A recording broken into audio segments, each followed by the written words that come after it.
네, 강영현의 진짜 전략 새해 첫 거래를 앞두고 또 함께 전략 세워보도록 하겠습니다. 유진투자증권 여의도 영업부 강영현 부장 나와주셨습니다. 어서 오세요. 안녕하세요. 네, 자, 올 한 해 전망에 대해서 말씀 듣고 있는데 사실 기대보다는 좀 경계 심리가 더 큰 것 같습니다. 그래도 네. 연초 효과가 있어 왔기 때문에 연초만큼은 그래도 긍정적으로 좀 기대해 볼 수 있지 않을까 싶은데 먼저 1분기 새해 장에 대해서 어떻게 전망하실까요? 네. 뭐 이게 앞을 내다보는 게 어렵기는 하지만 그런 거가 있죠. 올라오면 팔아줘야 될 때가 있고 내려오면 사줘야 될 때가 있는데 그 박스 채널 자체가 자꾸 천장이 내려오는 구조 속에서 한 해를 맞이한다라고 하는 거가 핵심일 것 같습니다. 어쨌든 긴축은 현실화됐습니다. 그리고 생각보다 속도가 빨라지고 있다라고 하는 건데 앞으로 긴축의 속도에 대해서 어떻게 움직일 것이냐를 어떤 예상을 하는 것이 지수 뚜껑을 예측하는 가장 핵심 바로미터가 될 거다라고 생각합니다. 미국이 유동성 조이는데 우리는 멀쩡하겠지라고 생각하는 건 그거는 되게 아마추어 같은 생각입니다. 미국이 금리를 올리고 유동성을 죄게 되면 다른 나라에서 돈들이 빠져나가기 때문에 다른 나라는 더 어렵습니다. 터키 같은 것들 한번 보시면 지금 엄청나죠. 그런데 그게 까꾸로 정책을 만들었기 때문에 대통령 한 사람 때문에 나라가 완전히 거덜나는 거거든요. 지금 이제 한은이나 이런 것들, 그다음에 전 세계 중앙은행들은 다 미국 눈치를 보면서 미국의 긴축에 대해서 연동하려고 하는 움직임들을 보이게 될 거다라고 하는 겁니다. 이제 그 속도를 얼마나 빨리 할 것이냐. 그동안에는 22년 넘어서 23년에나 금리 인상한다고 그랬는데 22년으로 땡겨서 3번이라고 그랬는데 이제 4번 얘기 나옵니다. 그러다가 6월에 인상하려고 그랬다가 아닐걸, 테이퍼링 끝나고 나면 3월 달에 그냥 인상해 버릴 걸 하고 하는 분기점이 1월입니다. 1월 25일이고요.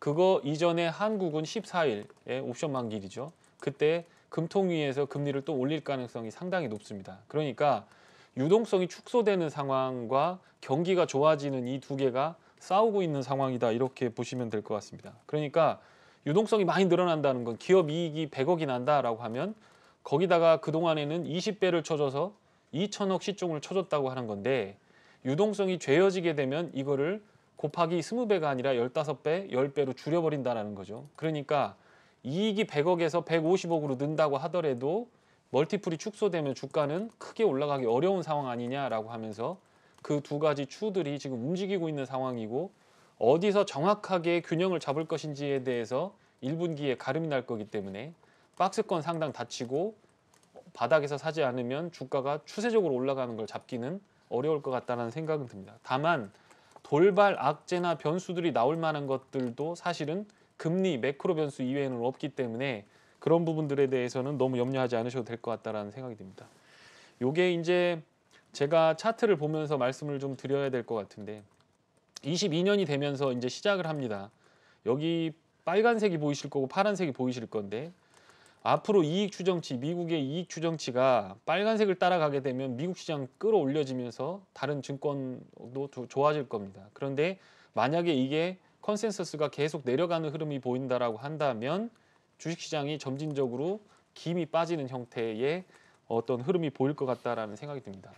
흔히들 이렇게 얘기하는데 인프라 투자가 계획돼 있다. 1.2조는 통과됐고요. 거기다가 이제 또 1.7조 정도 사회 인프라 투자까지 한다라고 얘기가 나오고 있는데 연준에서 돈을 푸는 것과 인프라 투자하는 것은 그게 크게 이렇게 좋은 게 아닙니다. 증시에. 그러니까 09년 닷컴 09년도에 서프라임 터지기 전에도요. 부양책이 나왔습니다. 이제 화폐라고 하는 거, 돈의 수요라고 하는 거를 잘 생각해 보시면 우리가 거래적 동기를 위해서 쓰는 돈들이 있죠. 가서 상품을 사고 수업료를 지불하고 어떤 생활비를 내고 하는 그 돈 수요가 있는 거고 그거 하고 남는 돈을 갖다가 투자를 하는 겁니다. 그러니까 투기적 동기하고 거래적 동기가 두 개가 합쳐져서 수요라고 하는 거가 결정나는 겁니다. 거기에다가 중앙은행이 돈을 M1, M2, M3 해가면서 돈을 밀어놓고 주사를 하는 거다라고 보시면 됩니다. 그런데 인프라 투자를 하기 위해서 정부가 돈을 끌어다 가계기업 정부 중에서 정부가 돈을 끌어다가 돈을 자기들이 써버리기 때문에 어떤 면에서 봤을 때 그것과 관련된 기업의 실적들이 좋아지기 때문에 그쪽은 뒷바람을 받으면서 잘 갈 수 있지만 유동성으로 밀고 올라갔던 거는 정부가 돈을 빼나갔으니까 거래적 동기를 위해서 사용하는 돈이 늘어나니까 투기적 동기에 의한 돈들은 빠져나갈 가능성이 있다라고 하는 거기 때문에 섹터와 종목을 잘 선택하지 않으시면 크게 이득을 보지 못하는 그런 장세가 될 수 있다라고 하는 거 생각해 보셔야 될 겁니다. 중국의 긴축 의지가 조금 약화될 가능성이 있다. 3월까지 가면서 신년 맞았으니까 걔들 또 이제 얘기하겠죠. 우리는 1월 1일이 신년인데 걔들은 이제 음력 설이 지나야 이제 그런 거니까 그때 한번 잘 보시면 될 것 같고요. 좀 한국 시장이 빠지더라도 그런 기대감이 있기 때문에 주가를 바닥에서 외국인들이나 기관 투자가 살 가능성이 있기 때문에 너무 한국 시장에 대해서 비관적으로 보실 필요는 없겠다라는 생각이 들고요. 한국 수출 실적이 사상 최고치를 경신하고 있는데 자동차 반도체가 여기서 더 나빠질 것 같지는 않다라는 게 전문가들 의견입니다. 그러니까 지수는 버틸 가능성이 있다라고 하는 겁니다. 이제 조금 문제라고 보는 건 아까도 말씀드렸듯이 하는 24일 날 금리 결정, 25일 날 페드가 금리 결정하는데 호재로 작용할 가능성이 없어 보인다라는 거고 페드 지역은행 총재 4명 다 교체되는데 그중에서 대다수가 매파가 될 가능성이 있다라는 거고 은행 감독 부의장 관련된 분도 있죠. 그분이 만약에 뭐 예를 들어서 도드 프랭크법이라든가 은행 규제에 대해서 강하게 죄는 사람들이 들어오게 되면 시장은 한번 어떤 보여줄 수 있는 가능성, 하락에 대해서 보여줄 가능성도 있다라고 하는 거 보시면 될 것 같습니다. 이제 가장 중요한 건 지금 부동산 시장입니다. 거래 절벽이 나타나면서 부동산 시장이 빠지고 있는 상황에서 올 봄에 이제 애들 입학하고 그러면서 이사철이 도래를 할 겁니다. 총 유동성 자체 증가율 자체를 조인다라는 겁니다.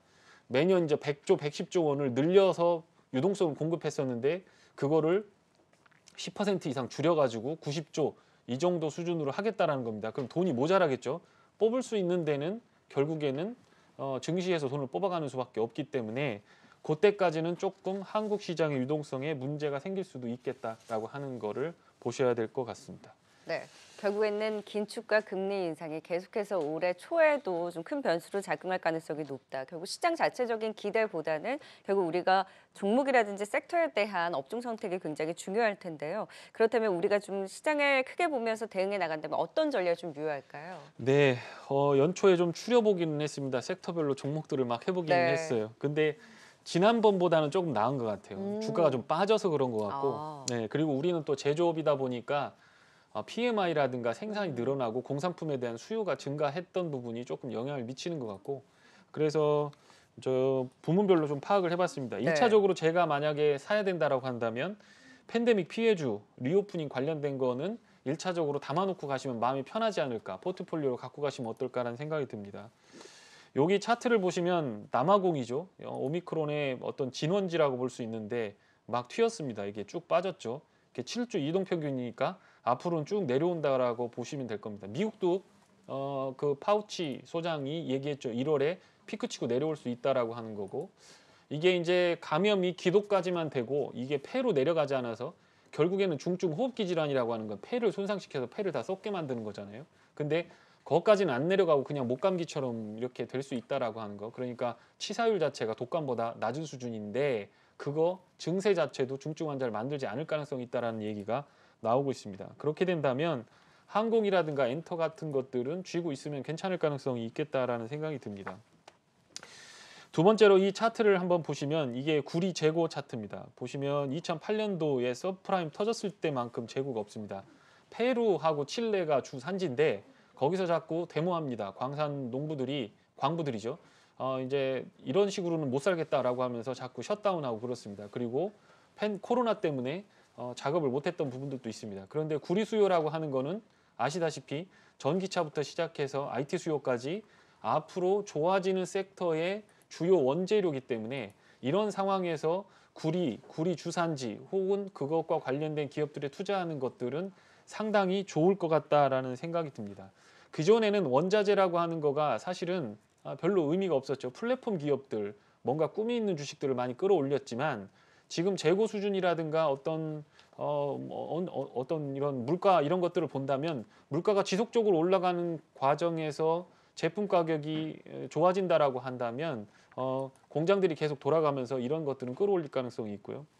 여기 지금 원유 유정 채굴 장비 리그라고 하는 건데 그걸 한번 보시면 여기 빨간색이 지금 브렌트 오일 가격입니다. 지금 70불 넘었죠. 이제 80불 정도 왔다 갔다 하는데 요 가격까지 왔는데 검은색으로 보시면 시추 장비들이 늘어나지 않고 있습니다. 그러니까 이거 어떻게 보면 시추 장비가 안 늘어나는 상황에서 기름값만 올라가고 있는 상황이기 때문에 만약에 수요가 폭발적으로 어디선가 뻥 터져준다고 한다면 기름값이 쭉 올라가겠죠. 그렇게 되면 그것과 관련된 주식들의 수요가 늘어날 가능성도 있겠다라고 하는 거가 제 생각입니다. 네. 그리고 또 이제 업종 성장이 올해 들어서 본격화되는 업종들이 있습니다. 뭐 대표적인 게 메타버스 이제 뭐 많이 나오실 텐데 메타버스가 이제 뭐 저희들도 마찬가지지만 회사나 기업들이 메타버스를 적극적으로 밀고 있다라고 하는 거고 그게 이제 예전에 이메일로 뭐 문서를 대체해라부터 시작해서 예전에 99년 닷컴 버블 때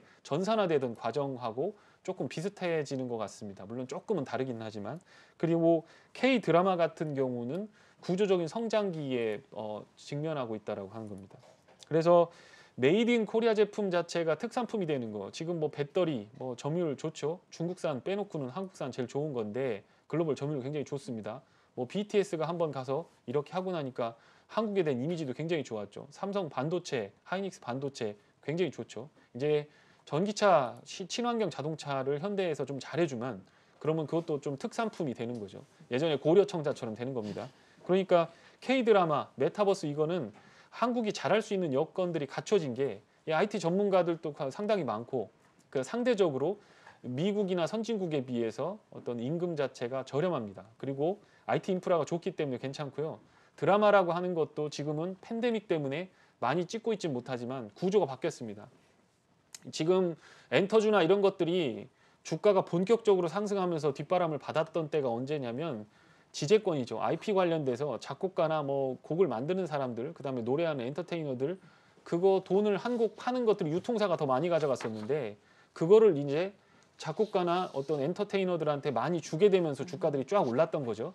그런데 지금 드라마가 그렇게 생겼다라는 겁니다. 구조적으로 텐트폴이 생기면서 IP만 갖고 있으면 사주겠다는 곳이 많이 늘어나는데 동남아시아, 인도를 포함해서 이쪽은 정서가 한국 드라마가 잘 먹히는 구간인데 주가도 많이 안 올랐다라는 거죠. 그러면 2, 3년 상승하는 성장세의 초입에 들어가는 그런 어떤 구조적인 어떤 성장기에 진입하는 것일 수 있기 때문에 한번 잘 보셨으면 좋겠다라는 겁니다. 그리고 마지막으로 사이클이 도래하는 것들입니다. 지금 IT 부품 중에서 PCB라든가 MLCC 같은 거 주가가 굉장히 좋습니다. 뭐 이수, 페타시스, 그다음에 심텍, 그다음에 뭐 대덕전자 이런 것들, 코리아 서키트 막 이런 것도 올라가죠. 재무제표 보면 이거 굉장히 3년 동안 적자 보고 마이너스 뭐 1, 200억씩 계속 적자 보던 기업인데 올해부터 좋아진다라고 하는 겁니다. 얘들의 특징은 업앤다운이 굉장히 큽니다. 그러니까 장기 투자 잘못하면 물려가지고 고생 엄청 하는 건데 잘만 타면 바닥에서 잘 잡으면 2, 3년 만에 주가 5배, 10배 날아가는 업종도 이겁니다. 왜냐하면 쇼티지가 한번 발생하게 되면 그런 상황들이 나오기 때문에 그렇습니다. 그리고 이제 자동차 전장 부품 관련돼서 지난번에 자율주행 말씀을 드렸는데 부품주들의 매기들도 조금 들어오고 있는 것 같다라는 생각이 듭니다. 그리고 이제 재건축, 그다음에 재개발 관련된 거 이거는 어쨌든 공급은 작년에도 공급 늘었습니다. 기업들 실적 좋습니다. 그런데 앞으로도 늘 거냐? 지금 공사 사이트가 전부 셧다운돼 있는 상황에서 분양가 상한제 피하고 뭐 이것저것 머리를 쓰다 보니까 내년으로 공사가 밀린 거죠. 그러면 내년 상반기부터 봄에 공사가 재개될 걸 생각하고 거기서 주식시장이 보고 있다가 요거 좀 사자라고 하면서 한번 밀어올릴 가능성도 있기 때문에 주가가 빠질 때 좋은 가격에 올 수 있습니다. 실적은 이미 나고 있기 때문에 빠졌을 때 사면은 웬간에서는 물리지 않을 가능성이 있기 때문에 그런 것들 한번 보시면 될 것 같고요. 비철금속 가격, 고려아연이라든가 영품 같은 것들 중국의 정책이 완화 정책으로 돌아설 때에는 이런 쪽의 주가 레버리가 굉장히 크고요. 이 비철금속이 갈 때 딱히 살 게 없다라고 한다면 그냥 철강주 가서 매수하셔도 큰 문제는 없을 것 같다는 생각입니다. 그러니까 투자 포인트대로 골라 드시면 될 것 같고 제 생각에 이게 1분기 내에 어느 정도 바닥을 잡고 턴하는 종목들이 나올 수 있기 때문에 이런 것들을 이번 주부터 한번 잘 찾아보시면 좋은 결과가 나오실 것 같다. 이렇게 정리해드리면 될 것 같습니다. 네, 리오프닝과 함께 구리, 철강 원자재 쪽, 그리고 메타버스 드라마, 그리고 PCB로 대변된 또 IT 부품, 전장 부품 쪽에 대한 올해의 관심을 짚어주셨습니다. 그러면 종목으로 조금 더 압축을 해볼까요? 네, 그 지난번에 뭐 말씀을 드렸던 방송이 말씀을 좀 드리면 네네. 원익 PN이 지금 공장 투자하겠다 350기가와트시 투자하겠다고 나왔습니다. 우리 돈으로 35조 원인데 중국산 장비 갖다 쓰지 않을 거다라는 얘기가 있습니다. 그러면 CIS, 원익 P&E, PNT 이런 것들 우리나라 장비 업체들 잘 보셔야 됩니다. 이게 350기가라고 하는 거 35조이라는 엄청난 투자 금액이기 때문에 우리나라 업체들이 수혜를 받을 가능성이 있고 소재 업체들도 잘 보셔야 될 것 같습니다.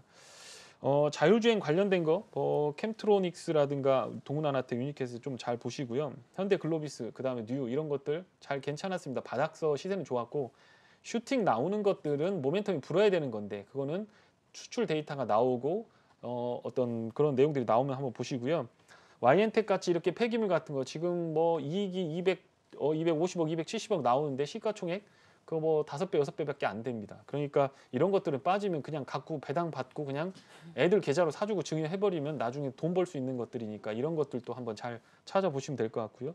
이수 페타시스가 많이 오르긴 했는데 통신 부분에서 MLCC 이쪽이 굉장히 좋습니다. 심텍하고 이런 것들 그다음에 뭐 PCB 우리나라 업종들 중에서 IT 중에서 일본하고 같이 경쟁이 붙는 건데 일본 애들이 지금 한쪽으로 치우쳐 있습니다. 이쪽은 통신 네트워크 쪽으로만 하고 있는데 우리는 자동차나 스마트폰인데 그쪽이 좋아지게 되면서 이쪽 실적들이 올 한 해 내내 좋아질 가능성이 있다. 그리고 애플의 판매 대수 예상 대수가 늘어나게 되면서 이쪽이 수혜를 볼 가능성이 있기 때문에 한번 잘 보시면 될 것 같습니다. 여기서 이번 주에 살펴볼 종목 네. 3선을 꼽아주셨다고요. 네, 이번 주에는 같은 드라마 컨텐츠긴 한데 제일 컨텐츠리. 네, 제이 콘텐츠리 네. 예, 주가 악재로 하락했습니다. 거의 3연탈 맞았죠. 뭐 지옥에서 저 미쉐린 타이어에 선전 나오는 괴물들이 나왔는데 저게 뭐냐 도대체 구름처럼 움직이는 게 저게 뭐냐 이렇게 하면서 좀 빠졌습니다. 그리고 설강화가 또 이렇게 되면서 설강화, 2연타 네. 맞았죠. 그러면서 이제 마지막에 주가 오른 사람들 대주주 이슈 때문에 또 마지막에 다 팔고 그래서 주가 텅텅 비어 있고 기관들 최근에 외국인들 수급 많이 들어오고 있습니다. 22년부터 본격적인 성장입니다. 스튜디오 드래곤하고 비교 한번 해보시면 됩니다. 걔들도 30편, 얘들도 30편입니다. 그런데 자회사 잔뜩 인수합병 해놓고 30편 만드는데 얘네는 뚜껑을 열어놨습니다. 텐트폴로 가는 거죠. 스튜디오 드래곤은 마진을 적정하게 15%는 딱 가지고 갑니다. 그러니까 안전적이죠. 그냥 채권 투자하고 똑같습니다. 그런데 야들은 윗뚜껑을 열었죠. 잘 되면 나한테 좀 더 줘, 더 띄워줘 라고 하면서 가는 겁니다. 이익을 쉐어하는 비율들이 늘어나게 되죠. 그런데 시가총액은 야는 9천억, 걔들은 2조 원이 넘습니다. 그러니까 어느 정도 따라갈 가능성이 상당히 높다라고 하는 거고 단기적으로 오늘부터 오를지는 모르겠지만 저라면 괜찮게 보고 살 수 있겠다라는 생각이 듭니다. 시그네틱스 패키징 관련된 부분입니다. 비메모리 쪽도 있지만 브로드컴, 삼성 칩 패키징 이 패키징도 예전처럼 이렇게 뭐 진의 다리처럼 이렇게 만드는 게 아니라 여기다 어떤 바둑판처럼 만든 데에다가 이렇게 점을 찍어서 바둑알을 올려놓은 것처럼 점을 찍어서 하는 거거든요. 그 플리칩 패키징이라고 하는데 그런 쪽에서 가동률이 높아질 것 같다라는 거고 이게 2년 정도는 쇼티지가 날 것 같다라는 전망들이 나오고 있습니다. 그러니까 이쪽 관련된 거는 잘 지켜보시면 매매만 잘 하시면 돈이 될 것 같다는 생각이 들고요. 그 다음에 YMT라고 하는 게 있습니다. YM텍이 아니고 T입니다. 요거는 소재되는 애들입니다. 거기다가 전방업체 여기 차트 하나 보여드리면 여기 기판업체 투자 사이클입니다. 여기 보시면 이게 PCB 업체들 다 하는 애들이거든요. 그런데 21년부터 23년까지 투자 사이클이 이렇게 나오죠. 그러면 거기다가 재료되고 소재되고 용역 처리해주는 업체는 수혜를 볼 수밖에 없는데 이거 YMT가 제가 한국경제에서도 여러 번 얘기했는데 이렇게 민기적 올라가서 그렇게 섹시하게 올라가지 않기 때문에 재미는 없을 수 있습니다. 그런데 차분히 모아두시면 기업 자체는 상당히 좋고 어떤 영업이익도 마진도 굉장히 좋게 나오고 있기 때문에 개인 투자가들이 주가 빠질 때 사놓기는 상당히 좋을 것 같기 때문에 장투하시는 분들은 참고를 해보시면 될 것 같고요. 지금은 상당히 좀 모멘텀이 좋아지고 있기 때문에 뭐 물리셔도 별 문제는 없지 않을까 이렇게 정리해드리면 될 것 같습니다. 네, 이번 주 살펴볼 종목으로 제이 컨텐츠리와 시그네틱스 그리고 YMT까지 살펴주셨습니다. 네, 새해 첫 거래를 앞둔 또 진짜 전략 함께했습니다. 지금까지 유진투자증권 여의도 영업부 강영현 부장이었습니다. 고맙습니다. 고맙습니다.